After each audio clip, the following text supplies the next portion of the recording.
guys, good evening. May lulutuin naman tayo ngayon. Ito, kilala nyo to. Yan, puso ng saging. Okay, lagyan natin ng twist. Ito guys, mula dito, ginawa natin sineng ganito. So, ito na yung ating puso ng saging guys. Hihimayin na natin guys. Tapos himayin guys, yan, huhugasan natin. Pipigain natin. Ayan, hugas na hugas talaga. Ayan. Okay guys, ito yung mga halo natin dito. May bawang, sibuyas, malunggay, kaunting cabbage, itlog, may harina, kunti, saka yan, bell pepper. Ito, okay. Imikos-mikos na natin to guys para maupinsahan. Lagayan natin yung sibuyas, bawang, itong cabbage, tsaka malunggay, lahat na guys. Okay.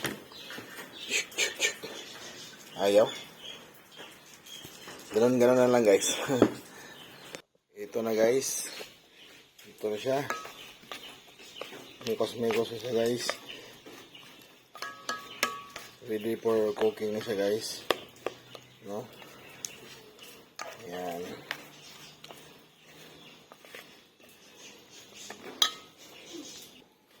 Actually ito guys, pwede ito siya pag meron kayong mga tirang pritong isda, himayin nyo yung mga pritong isda na tira, tapos ilalagay nyo dito para naman dagdag lasa.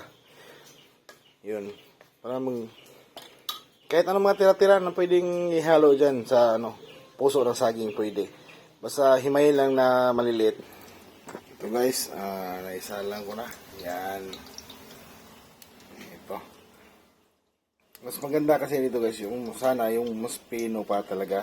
Tsaka medyo mas marami yung harina. Ito kasi wala akong harina kaya cornstarch lang yung ginagamit ko. At baka naman, sana. Yan. Ito guys. Malalaman mo to siya pag luto na. Siyempre pag natikman. Joke. Pag medyo golden brown na siya guys, ito na ganun.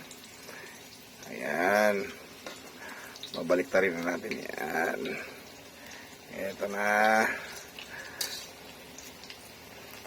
At saka yung apoy guys, dapat hindi masyadong malakas. Yung dahan-dahan lang. Dahan-dahan lang. Huwag mabilis. Yan. Lapit na guys. Ito na guys. Yan. Ito na. Tikman natin.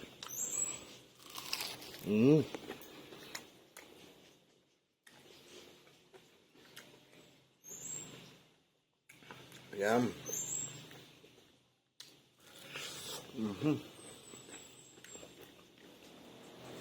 Ulam na ulam talaga. Ulam na ulam.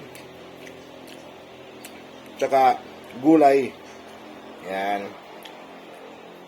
So guys, ready to serve na. Pwede siya pang ulam at pang hapunan. Okay na? Yan. At least gulay lang siya.